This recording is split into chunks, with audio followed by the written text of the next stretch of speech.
Cricket पंचनामा में आप सभी का स्वागत है। मैं हूं सुमित और हफ्ते का दूसरा कारोबारी सत्र, जबकि भारतीय बाजारों में आज एक बढ़िया जोरदार तेजी देखने को मिली। आप नए शिखर के करीब अब इंडिसेस पहुंचने की तैयारी में है। 20,000 के पार इंडिसेस पहुंचा और ऑटो इंडेक्स नए ऑल टाइम हाई पर, realty index all time high पर।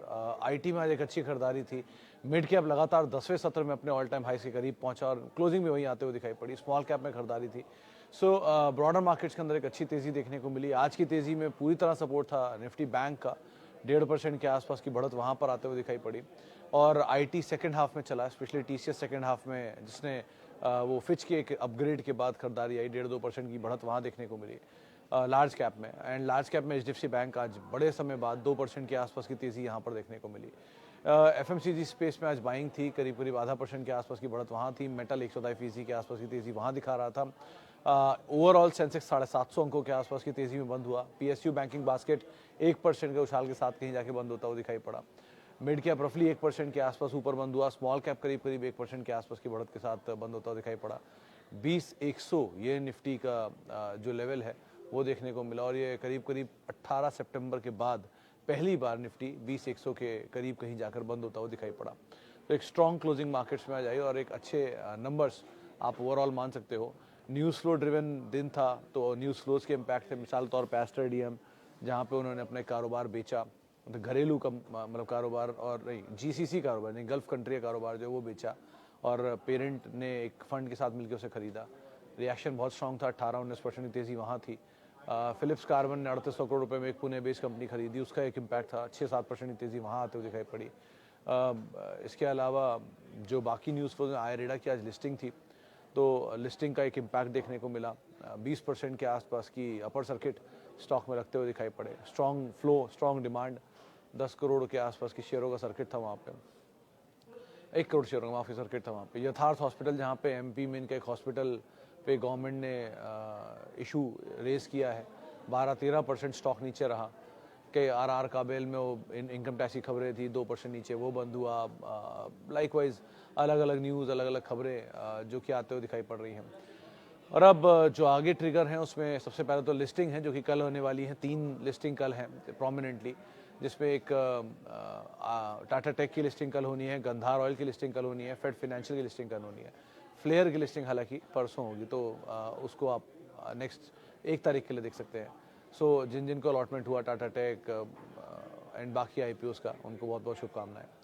एंड सेकेंड इज़ कल एक्सपायरी भी है, मंथली एक्सपायरी है निफ्टी की, निफ्टी बैंक की। निफ्टी बैंक की इसलिए कि वेडनेसडे को निफ्टी बैंक की वीकली होती है और मंथली जो होती है वो थर्सडे को होती है, तो इसलिए निफ्टी बैंक भी, तो वो आप नज़र रखें। कल 30 तारीख भी है, तो बाजार की ऑटो अपने ऑल टाइम हाई पर है और ऑटो सेल्स के नंबर 1 तारीख को आएंगे। सो ये चीज़ों को आप ध्यान रखेंगे, तो ये कल के लिए कुछ इंपॉर्टेंट ट्रिगर हैं जिनको आप देख सकते हैं। लेकिन मेजरली मार्केट में जो काम हो रहा है वो news flow, event based, trigger based, stock specific कामकाज होता हुआ दिखाई पड़ रहा है। सो आपको बहुत पिक एंड चूज़ करने की ज़रूरत है और अकॉर्डिंगली यहाँ कॉल लेने की ज़रूरत है, कहाँ पर आपको पैसा डालना है, कहाँ नहीं। लेकिन हाँ, एग्जॉर्बिटेंट तेज़ी है तो ज़रा ध्यान संभल के ही कोई भी कॉल कीजिए, वो ज़्यादा बेटर रहेगा। चलिए अब बस सवाल जवाब का सिलसिला शुरू कर लेते हैं और बातचीत कर लेते हैं कुछ सवालों को लेकर। एक सवाल जो मल्टीपल लोगों ने पूछ लिया कि क्या टाटा टेक अगर अलॉट नहीं हुआ है तो लिस्टिंग डे पर एंट्री करनी चाहिए या नहीं। सर, बहुत कुछ डिपेंड करता है फ्लोज पे एंड वैल्यूएशन पे। देखिए, आज 8 का मल्टीपल था आयरेडा का, लिस्ट होते होते वो 60 आ गया, मतलब 32 का आईपीओ था, 60 रुपये में क्लोज हुआ है, तो डबल मल्टीपल, 16 के मल्टीपल पे तो ऑलरेडी स्टॉक पहुंच गया है आप एग्जिस्टिंग अर्निंग के हिसाब से, तो ये मल्टीपल ऑलरेडी डबल है। कल भी अगर टाटा टेक का कुछ इसी तरह लिस्टिंग होता तो वो तो 32 के मल्टीपल पे आ रहा है, 64 के मल्टीपल पे पहुँचते वो ऑलरेडी टाटा एलेक्सी से महंगा हो जाना है। सो उस पार्ट को आप ध्यान रखना। पहला पार्ट, फ्लोज किस तरह के रहते हैं, मतलब तेज़ी तो रहेगी, ऑब्वियस ही बात है, जिस तरह का grey market premium and subscription figure, strong sentiment, तो तेज़ी में तो कोई डिनाइल नहीं है। लेकिन एक फेयर वैल्यू कहाँ बैठती है वो आप तय कर लेना, 1। 2, ये चीज़ ध्यान रखना कि मतलब आईपीओ के बाद कहीं प्रॉफिट बुकिंग आ जाए तो आप पैनिक स्टेट में मत आ जाना, क्योंकि ये अगर आप लॉन्ग टर्म इन्वेस्टर हो तो। 3, बहुत सारी और भी कंपनियां हैं टाटा ग्रुप की जिनके अंदर वैल्यू है, ऐसा नहीं है सिर्फ टाटा टेक में ही वैल्यू है। सो टीसीएस एग्जिस्टिंग वैल्यू अभी भी टाटा टेक से सस्ती है, 28-29 के मल्टीपल पे कामकाज कर रहा है। बायबैक भी ला चुका है और पुरानी क्रेडिबिलिटी भी है। बहुत सारी चीज़ें हैं, बहुत सारे तर्क हैं कि वो नए कारोबार में है, वो एआई में है। एआई में टीसीएस भी, ऐसा कोई डिनाइल नहीं है, लेकिन नए कारोबार और बाकी चीज़ें भी हैं। सो अगर टाटा टेक नहीं भी मिलता है तो वो भी बहुत कुछ है बाजार में करने के लिए, और एक लॉट या 2 लॉट अगर लग भी गए तो 15,000 17,000 रुपये का गेन डबल होने की सूरत में आपको मिल सकता है मैक्स। तो उस हज़ार की चीज़ के लिए इतनी पैनिक स्टेट क्यों करना? नीचे आएगा ले लीजिएगा आराम से। ऐसे बहुत सारे आईपीओ ऊपर खुले और बाद में नीचे आए, मिल सकता है, ऐसा कोई दिक्कत नहीं है। बट सब कुछ डिपेंड करता है किस प्राइस पे लिस्टिंग होती है और किस तरह का सेंटीमेंट फर्स्ट हाफ में कल ड्राइव होता है, क्या बल्क्स होते हैं, क्या ब्लॉक्स होते हैं, उसके ऊपर भी। ओके, आयरेडा फॉर लॉन्ग टर्म, तो सिंह साहब आयरेडा के लिए वैसे कंपनी अच्छी है लॉन्ग टर्म के लिए, तो इसमें तो कोई डिनाइल नहीं कि अगर आपके पास है तो आप बने रहो। जो ब्रोकरेज हाउसेज, फंड हाउसेज से बातचीत हुई आज, उनका भी मानना है कि 100 रुपये तक के टारगेट नियर टर्म में तो देख रहे हैं इसमें, क्योंकि आज फ्लो इतना स्ट्रॉन्ग था। अगर करोड़ शेयरों के आसपास सर्किट लगा तो सर्किट अभी प्रिवेल करना चाहिए, या एटलीस्ट गैप अप कल भी देना चाहिए। सो रहेगी तो तेज़ी, बट एक एग्जॉर्बिटेंट महंगे साइड पर ज़रूर ये स्टॉक चला जाएगा विद टाइम। सो जिनके पास नया एंट्री करने की सोच रहे हैं वो ऐसे भाग भाग के एंट्री ना करें कि यही आखिरी है, लेकिन जिनके पास है वो एटलीस्ट बने रह सकते हैं, उनके मार्जिन ऑफ सेफ्टी ज़्यादा हो गया है। सो आप अभी के हिसाब से बने रहो and see how going forward things shape up. Actual जब तक नंबर नहीं आते तब तक कुछ भी कहना मुश्किल होता है किसी भी आईपीओ में, भले गैप अप में कितना भी पैसा बन जाए उसमें, लेकिन अदरवाइज आप wait and watch is the better option अगर आपका नहीं है तो, और अगर है तो फिर आप होल्ड करिए एंड सी कैसे इसके नंबर्स आते हैं गोइंग फॉरवर्ड। लेकिन अभी के लिए वैल्यूएशन उतने महंगे नहीं है जितने, मतलब डबल हो गया, लेकिन फिर भी 15-17 के मल्टीपल पे ये लाए सस्ता थे, तो उससे थोड़ा महंगे साइड पे भी अभी पहुंचा नहीं है ये। 200 शेयर हैं LIC हाउसिंग फाइनेंस के एवरेज प्राइस पे, अभी तो आप होल्ड करो, आज तो अच्छे मोमेंटम में था। इनफैक्ट पूरे दोनों ही कंपनियां LIC और LIC हाउसिंग फाइनेंस दोनों ही नहीं चल रही थी, दोबारा स्टीम आनी शुरू हुई है स्पेशली LIC हाउसिंग फाइनेंस में, तो सो फार तो आप होल्ड कर सकते हो। मोमेंटम को राइड करना और जैसे जैसे तेज़ी मिले अकॉर्डिंगली अपने स्टॉप लॉसेस को ट्रेल करते चलना, लेकिन अभी के लिए तो बने रहो। आज तो शायद दिहाई के आसपास ही बंद हुआ है, पूरा हाउसिंग फाइनेंस ही तेज़ी में था आज तो। सो वेट करो and trail the stop loss, वो ज़्यादा बेटर सिचुएशन है। Okay, Tata motor 955 eight 599, Tyagi ji इसे आप होल्ड कर सकते हो, क्योंकि ये जो मतलब ऑलरेडी 700 रुपये पे आज ये अपने पहुंचा है, अपने नए ऑल टाइम हाई पे 2.5 लाख करोड़ रुपए के आसपास की मार्केट कैप टाटा मोटर्स ने अचीव की है। जिस तरह की वैल्यू है और अब जिस तरह की लिस्टिंग होगी, बहुत हद तक मार्केट इसको इन कैश कर देगी। टाटा मोटर्स की अच्छी, टाटा टेक की अच्छी लिस्टिंग, और जैसे जैसे उसकी सब्सिडरी की वैल्यू बढ़ेगी टाटा मोटर्स की वैल्यू बढ़ जाएगी। तो कल प्रीमियम पे लिस्टिंग अगर होती है तो टाटा मोटर्स फर्दर ये गेन को और एक्सटेंड कर सकता है। सो अभी के लिए तो आप बने रहो, 1 और 2 otherwise it's a quality company to own. मतलब एक जानकार ने मुझे ये लॉजिक भी दिया था कि अगर आप टाटा टेक लेना चाह रहे हो तो टाटा मोटर्स ले लो, सबसे बड़ा क्लाइंट वही है उनका, मेजर ऑर्डर्स वहीं से डिस्पेंस होंगे। अगर वो ऑर्डर देंगे तभी तो टाटा टेक के पास आईपीओ ऑर्डर्स आएंगे। सो अगर वो बेटर करेगा तभी ये बेटर करेगा, तो टाटा मोटर बेटर कर ही का तभी तो टाटा टेक बेटर करेगा। सो आप आराम से बने रह सकते हो। आपको टाटा टेक का लॉजिक चाहिए तो टाटा मोटर्स का अच्छा करना ज़रूरी है। सो वो अच्छा करेगा तभी ये करेगा। सो बने रहिए, वो ज़्यादा बेटर है। अभी बहुत स्टीम बाकी है इसके अंदर। जुबिलेंट फूड में how good Jubilant move new acquisition. हाँ, कल मैं चन्ना साहब देख रहा था, इटालियन कंपनी के अंदर शायद जो रिमेनिंग स्टेक था वो इन्होंने अपना ख़रीदा है। दो ये कंपनी का जो ये स्टेक एक्विजिशन है ये इनके लिए है तो बेनिफिशियरी, क्योंकि इनकी कॉस्ट थोड़ी हद तक ईज आउट होगी, और एबिटा में भी कुछ एक्सपेंशन था जो कल मैं मंगलम को सुन रहा था, वो भी बता रहा था ये कि कुछ एबिटा एक्सपेंशन इसके अंदर हो रहा है इस एक्विजिशन के बाद। सो एक्विजिशन तो अच्छा है, ब्रोकर हाउसेस के व्यूज़ भी थे पॉजिटिव साइड पर, मार्केट ने रिएक्ट भी अच्छा किया, तो दो कंपनी अदरवाइज भी अच्छी है। तो आप अगर बने हो तो बने रहो, बहुत खास कोई रिस्क नहीं है। और अगर हाँ, एक और न्यूज़ आज जो मैं मिस कर रहा था वो था आरती इंडस्ट्रीज़ पे भी।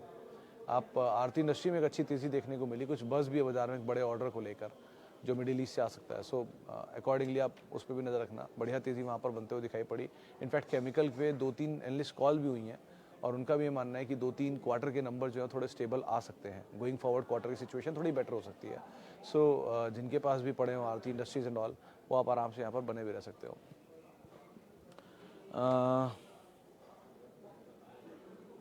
अदानी पावर 58 की बाइंग है, क्या एवरेज कर सकता हूँ? 58 की बाइंग है तो आप एवरेज क्यों करोगे सर?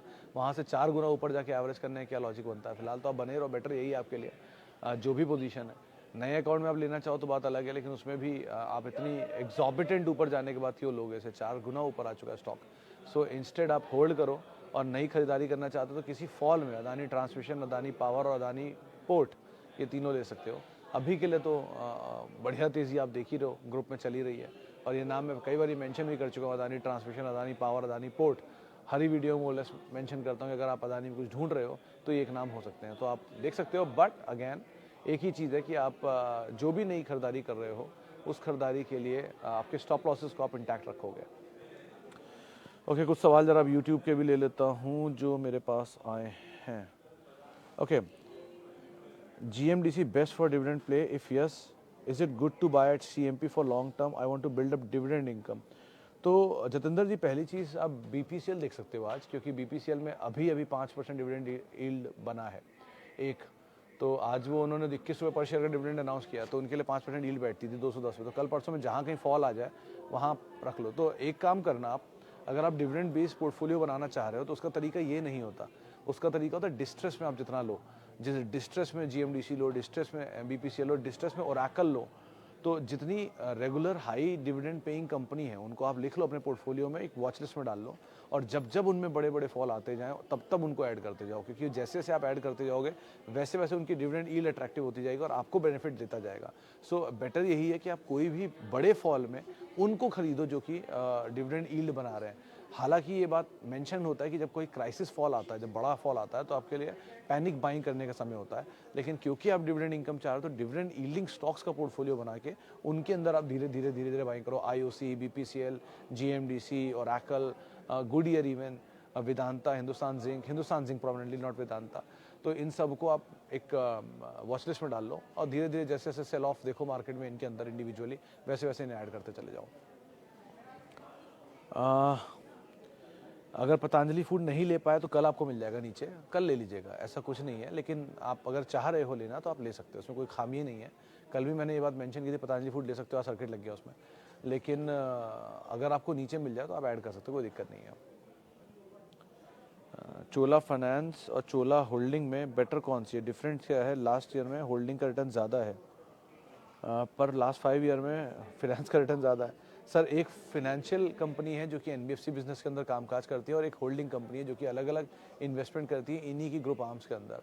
आपके लिए फाइनेंशियल ज़्यादा बेटर है, वो F&O में है, और वही कंपनी एक्चुअल में, मतलब F&O में है कि निकल गई मुझे आइडिया नहीं, लेकिन वही कंपनी है जो कि फाइनेंशियल कारोबार के अंदर काम करती है। सो चोलामंडलम फाइनेंस को आप देखिए, होल्डिंग कंपनी के साथ एक ही खेल होता है कि होल्डिंग कंपनी इधर होल्ड करती है equity of the different group companies, और वो जो कंपनी है वो बाकी कारोबार को मेंशन करती है। सो वहाँ पे होल्डको का डिस्काउंट रहता है हमेशा। तो होल्डिंग कंपनी के लिए अगर आप ढूंढना चाह रहे हो तो उसका एक अलग तरीका होता है। वो एक मैंने शीट में लाइव बना रखा था कि कहाँ कहाँ पर डिस्काउंट बढ़ता है। तो आमतौर पे 60% डिस्काउंट होता है, जहाँ 80 हो जाए 90 हो जाए वहाँ पर आप ऐड कर लेते हो। लेकिन बेटर इज़ कि आप अगर खरीदारी करना चाह रहे हो तो इन्वेस्टमेंट को पिक करो, वो ज़्यादा लॉजिकल स्टेप सो फार दिखाई पड़ रहा है। Jubilant Ingravia but in loss. Can I add Asian Paints or any other share you suggest as value buying? तो शेख साहब, अगर आप Ingravia आपके पास है, आपको लॉस में है और बहुत सब्सटैंशियल लॉस है, तो आप इसी को ऐड कर सकते हो। वन, बस आपकी जो भी नई पोजीशन होगी उसमें स्टॉप लॉस आपका 370 क्या 365 के अराउंड आप रख सकते हो। 375 380 के आसपास स्टॉप लॉस रखो और आप यहाँ पर नई पोजीशन खरीद सकते हो। 2, अगर आप कोई लॉन्ग टर्म पोर्टफोलियो में स्टॉक ढूंढना चाह रहे हो तो आप पीडीलाइट को एक बार को देख सकते हो। Pidilite is a very good company और एक इन्वेस्टमेंट ग्रेड स्टॉक है, और आराम से ऐड कर सकते हो विद टाइम। वो आपको पैसा बना के देगा विद टाइम। ये कंपैरिजन जो है ना 1 साल 2 साल 3 साल में चला नहीं। ये मुझसे ही किसी ने पूछा था कि आप ही खुद कहते हो कि 36 महीने में नहीं चला, 40 महीने में नहीं चला, 4 महीने में भी नहीं चला, तो लॉजिकल क्या है, क्यों हम खरीदें इसको? तो उसका एक जवाब ये है कि बाजार सिर्फ 36 महीने नहीं है, 40 महीने नहीं है, 6 महीने नहीं है, 60 महीने नहीं है। बाजार हमेशा के लिए होता है। वो एक पेरिनियल चीज़ है जहाँ पर आप अपना इन्वेस्टमेंट करते ही रहते हो और हमेशा बने ही रहते हो या चेंज करते रहते हो। सो कुछ शेयर होते हैं आपके पोर्टफोलियो में स्टेबिलिटी देने के लिए। हर शेयर आपको एग्रेसिव गेन नहीं दे सकता, तो वो स्टेबल पोर्टफोलियो वाले शेयरों को आप आइडेंटिफाई करते हो, वो HDFC bank, TCS, Reliance, SBI, Pidilite, Asian Paints, United Spirits, इनको आप आराम से लेकर रखते रहो। शांति से ये 15-20% साल का निकाल के दे ही देंगे, अभी नहीं देंगे 2 साल बाद दे देंगे, इनसे बहुत कोई कंप्लेंट नहीं आएगी। एग्रेशन के लिए आपको ये मिड कैप स्मॉल कैप के जो ढेरों शेयर आप लेते आए हो, पतंजलि लिया या अदानी विल्मर लिया, अदानी ट्रांस लिया, ये सब शेयर वो उसी मिड आपके जो गेन है उसको और बड़ा करने के लिए, तो इनसे आए गेन का इस्तेमाल करके आप वो लार्ज कैप ले सकते हो, इनसे आए गेन का इस्तेमाल करके आप और फर्दर मिड कैप ले सकते हो। लेकिन अगर आप सारे बैट्समैन ही आपके हिटर होंगे तो कोई स्टेबल रन बनाने वाला नहीं होगा। So you need Rahul Dravid equally as good as Virender Sehwag. So आपको दोनों ही चाहिए आपके पोर्टफोलियो में, और वो एग्रेसिवली खेलते हैं मिड कैप स्मॉल कैप, और ये स्टेबल होकर खेलते हैं। सो अकॉर्डिंगली आप ब्लेंड अपना बना के रखो, एक सब्सटेंशियल स्टेबल स्टॉक्स हो जाए, तब आप जाओ अपने mid cap and large cap में सुपर एग्रेसिव स्टॉक की तरफ। ओके, कुछ और शेयर ले लेते हैं जिसमें please suggest any stock which is worth adding now at CMP for momentum gain. Patanjali, if in case you want you can take it. एक मोमेंटम के तौर पे अगर आप स्नोमैन लॉजिस्टिक्स सुन रहा हूँ, which is hearing I am hearing कि some funds are buying, उसको आप देख सकते हो, बट बेटर इज पतंजलि, वो सेफ है थोड़ा। Tata motor, HDFC bank for long term. Patel साहब, टाटा मोटर अगर है तो आप बने रहो, नहीं बाय करना है तो आपको HDFC bank is a better bet, जिस पे आप लॉन्ग टर्म के लिए बाय कर सकते हो। थोड़ा भी महंगा हो गया, 100 रुपये चल गया, लेकिन फिर भी उसमें बहुत पोटेंशियल है अभी भी बने रहने का, नई पोजीशन बाय करने का। ये सब स्टॉक लीजिए, fill it, buy it, fill it, forget it वाली सिचुएशन है। यही हीरो मोटोकॉर्प में मैंने कहा था कुछ दिन पहले, और हीरो मोटोकॉर्प आज नए अपने साल के ऊपरी स्तरों पर है, बजाज, हीरो मोटोकॉर्प इन पर। So these are good quality companies to own, good businesses to own, तो आराम से आप ओन करिए, कोई दिक्कत नहीं है। एक समय पे ऑटो भी नहीं चलता था, 2100 रुपये में हीरो मोटोकॉर्प इसी प्लेटफॉर्म पे पूछा जाता था मुझसे, आज 3700-4000 रुपये पहुँचने वाला है। सो ऐसे ही होता है कि एक समय ख़राब रहता है, फिर विद टाइम उसकी टेल विंड आती है और वो अपने नए हाइस बनाता है, फिर लोग पूछते हैं क्यों नहीं लेना चाहिए, क्यों लेना चाहिए। सर, करंट प्राइस पर टाटा मोटर लेना ठीक रहेगा? आई डाउट विनीत आहूजा जी की करंट मार्केट प्राइस पे लेना ठीक रहेगा, ये बहुत चला हुआ शेयर है। SIP वे में ले लो, ज़्यादा बेटर है। टाटा मोटर, टाइटन, इनको आप SIP वे में लेते रहो, कोई रिस्क नहीं है, धीरे धीरे आते रहेंगे, 1-1, 2-2 शेयर, 5-5 शेयर आपके एपेटाइट के अकॉर्डिंग। लेकिन अगर आप आउट राइटली जाओगे तो कुछ दिन अगर वो 100 रुपये भी नीचे आ गया तो आप ही को लगेगा कि नीचे आ गया, मैं क्या करूँ, नीचे क्या करूँ। सो बेटर इज़ कि पैनिक स्टेट में आने के बजाय थोड़ा थोड़ा SIP में बाय करो। और चलो, अगर आपको लग रहा है कि टाटा मोटर आज नहीं मिल रहा है या भागा जा रहा है, तो उनको क्यों नहीं ले रहे जो ऑलरेडी नीचे पड़े हुए हैं। कितने शेयर हैं जो साल के निचले से तो बहुत दूर नहीं है, टाटा, TCS, टाटा ग्रुप के ही, इवन इन्फोसिस, इवन पीडीलाइट, एशियन पेंट्स, ये बहुत दूर नहीं गए साल के निचले स्तरों से। इनको आप एक बार पिक कर सकते हो, क्या इनकी क्वालिटी ख़राब हुई क्या अगर टाटा मोटर के आगे। और ऑटो में अगर इतनी रफ्तार दिख रही तो पहले क्यों नहीं देखा टाटा मोटर्स आपने। सो बी क्लियर, पहली चीज़ तो करना क्या चाह रहे हो, और अदरवाइज अगर आप लार्ज कैप ले रहे हो तो इन्वेस्ट करिए आराम से, क्या दिक्कत है SIP वे में।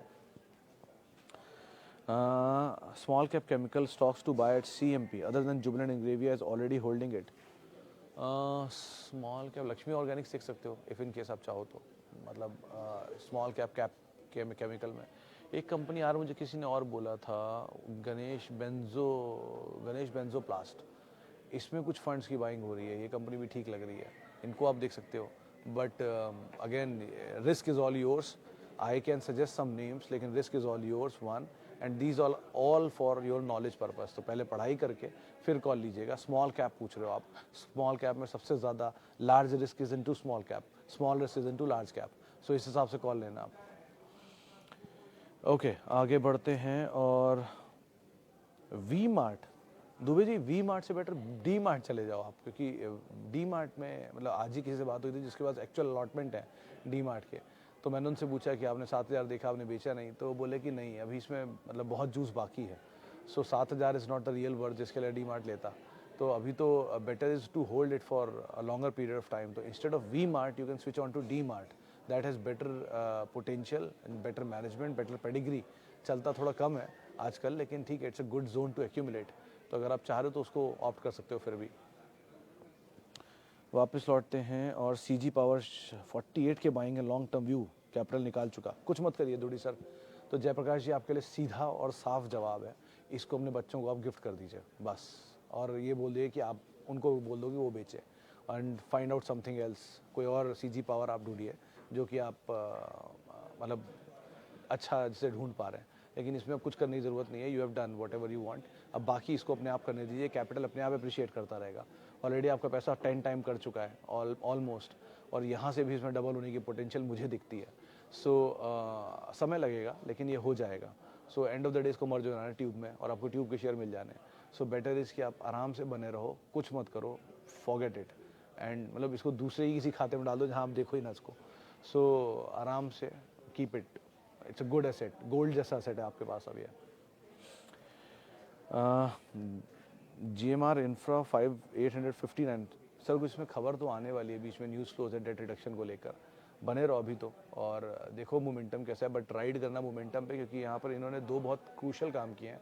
इन्होंने अपने एयरपोर्ट के चार्जेस बहुत तेज़ी से बढ़ाए हैं, और क्योंकि ये लोग एक बड़ा डोमिनेंस वहाँ होल्ड करते हैं, सो इनको अच्छे रेवेन्यू रियलाइजेशन भी होने चाहिए अगले क्वार्टर के। सो इसलिए आप बने रहो, ज़्यादा बेटर है। चले फिलहाल अब उतने सवालों में शामिल करूंगा। माफ़ी उन सभी लोगों से जिनसे बातचीत नहीं हो पाई, और बहुत बहुत शुक्रिया उन सभी लोगों का जिन्होंने सवाल पूछा। और आप मेरे साथ जुड़ सकते हैं @सुमित रिसर्च, मेरा ट्विटर हैंडल है। शाम 5:30 बजे भी फिर मौजूद रहूँगा मैं। और किसी भी निवेश से पहले अपने वित्तीय सलाहकार की राय ज़रूर ले लें, ज़रूर ले लें। और कोई भी आप जो सवाल 3:30 बजे फेसबुक और यूट्यूब पेज पे पूछते हैं CNBC आवाज़ के, वहीं पे मैं आपका जवाब दे पाऊँगा। बाकी सवालों के जवाब शायद मैं ना दे पाऊँ। सो वहीं पे जुड़िए, वहीं सवाल पूछिए। फिलहाल इतना ही, नमस्कार।